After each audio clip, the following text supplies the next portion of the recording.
If you open a map that tracks ships, zoom in on the Indian Ocean, then turn on live tracking, the vital arteries of global commerce become obvious. Without access to it, trade between Europe, the Middle East, Africa, and Asia would basically grind to a halt.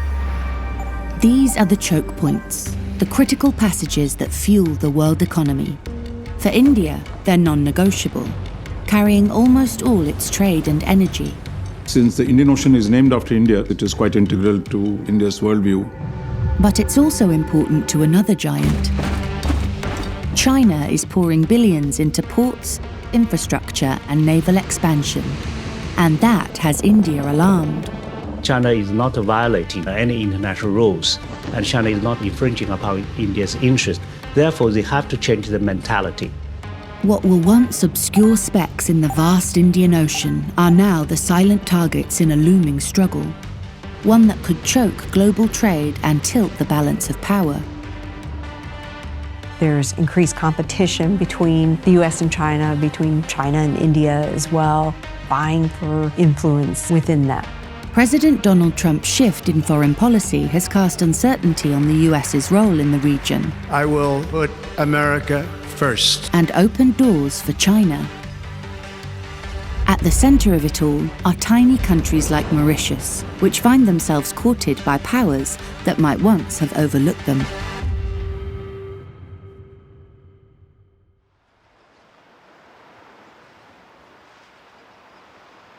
Mauritius is known for its beautiful white sand beaches, the lagoon, the great five-star hotels, and the hospitality of Mauritius. But it's more than that. Mauritius controls 2.3 million kilometers of economic exclusive zone in the Indian Ocean. It sits in the middle of the maritime trade, so it shows how strategic, important Mauritius is. Its heat sweetens those sugar canes on which the island's economy depends. When I was born, the country was living off sugarcane plantation. We saw a kind of a surge of interest from the early 2000s from China. It shifted from China to India, leveraging on the fact that Mauritius is also known as Little India or Chota Bharat, as we say. And these countries do help us, be it China, be it India. So it's helping the country to prosper.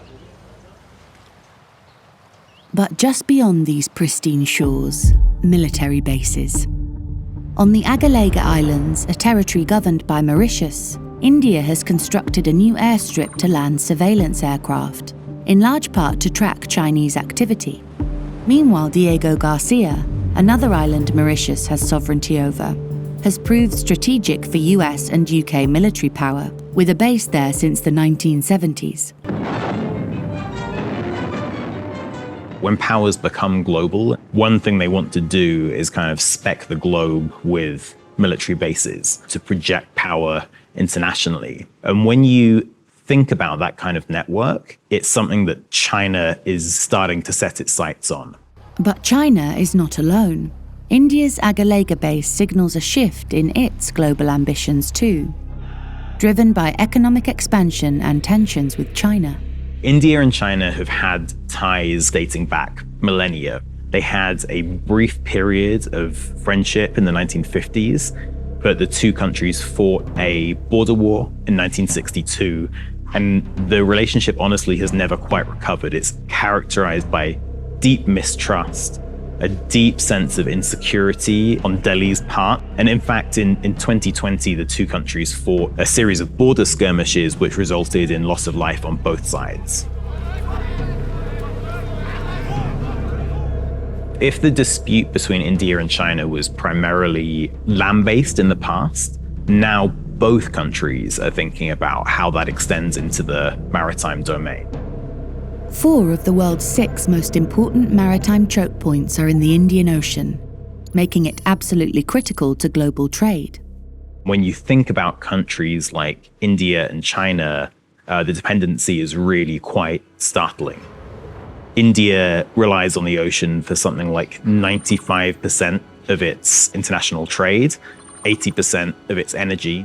In fact, 40% of the world's offshore petroleum is found in the Indian Ocean, and nearly half of oil products transiting through these choke points are received by India and China. When Beijing looks at its energy security, its ability to procure oil, for example, it's very heavily dependent on the Middle East, to some extent Africa, and nearly all of that goes through this choke point called the Strait of Malacca. Blocking any of these routes would have a huge impact on global trade, creating a potential flashpoint for conflict. But China has seemingly been preparing. As part of its global Belt and Road Initiative, it has asserted its regional influence with multi-billion-dollar infrastructure investments across the Indian Ocean. You can see China's influence in infrastructure, the airport, the dam, the headquarters of the National Radio TV station. In Mauritius, they've also installed surveillance cameras made by Chinese telecom giant Huawei. You will find that all these projects are economic projects, which of course are welcomed by these countries.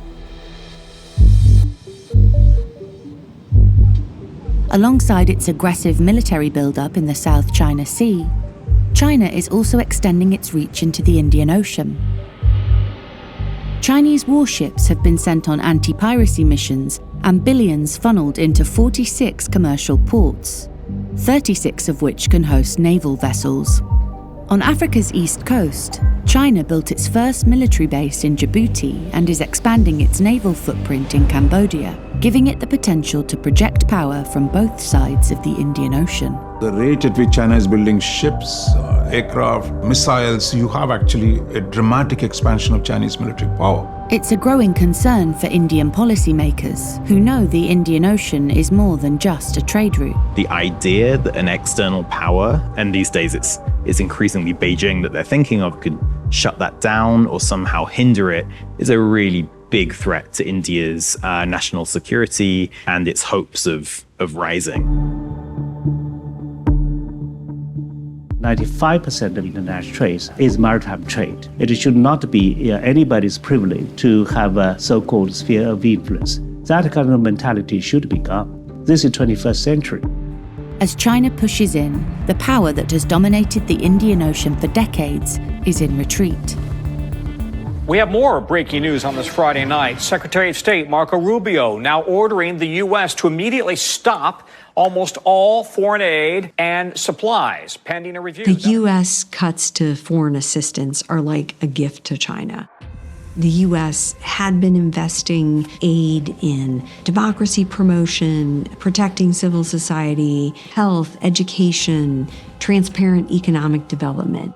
Now that many of those programs have gone away, it really is allowing China an opportunity to come in and fill the gaps. While the US still controls more military installations than any other nation, with about 750 across at least 80 countries, President Trump's foreign policy has meant scaling back on global defense commitments. And that puts more pressure on the US base on Diego Garcia to counter China's growing presence. This is the only base where the U.S. has bombers in the Indo-Pacific region, aside from Guam. And it's an area where countries like India would not want the Chinese to get access and get a hold on.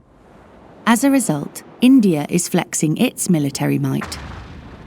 Alongside the airstrip in Agalega, it has commissioned a new base on Minicoy Island and opened its first offshore military logistics hub at Duqm Port in Oman. It's also working harder to win hearts and minds around the Indian Ocean. We are at the main metro station in Port Louis, the capital. The whole project has been funded through grants from India. It showcases India's investment in a small island nation like Mauritius. While China continues to dominate regional investment, not all of its projects have delivered.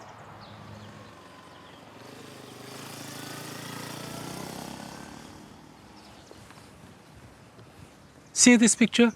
That's what Jin Fei was meant to be. There should have been a 5-star hotel, luxury apartment with this sprawling leisure area with swimming pools, but it never happened. If you go to Jinfei, this was supposed to be a zone that would mirror the kind of special economic zones that China has dotted along its southern coast and which helped to project China and to kickstart this boom in its economy.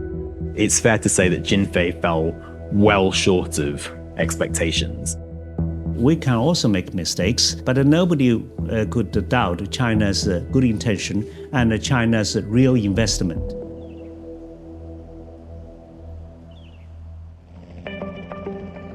There is a lot of talk about how the world has changed. But one thing that is indisputable is that the international geopolitics is moving from the west to the east.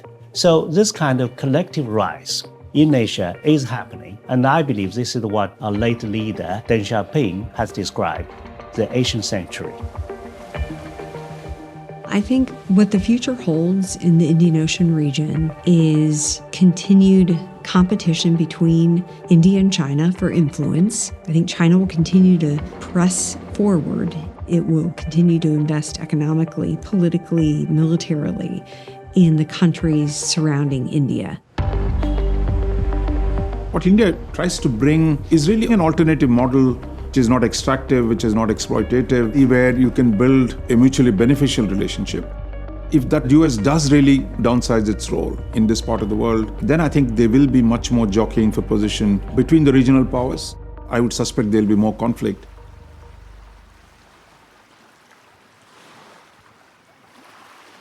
Like it or not, China plays the long game. They're very, very patient. They'll wait. Or maybe the next opportunity would be Chinese, or maybe American, or maybe Indian. It's no clear-cut picture right now. Who is winning, who is losing?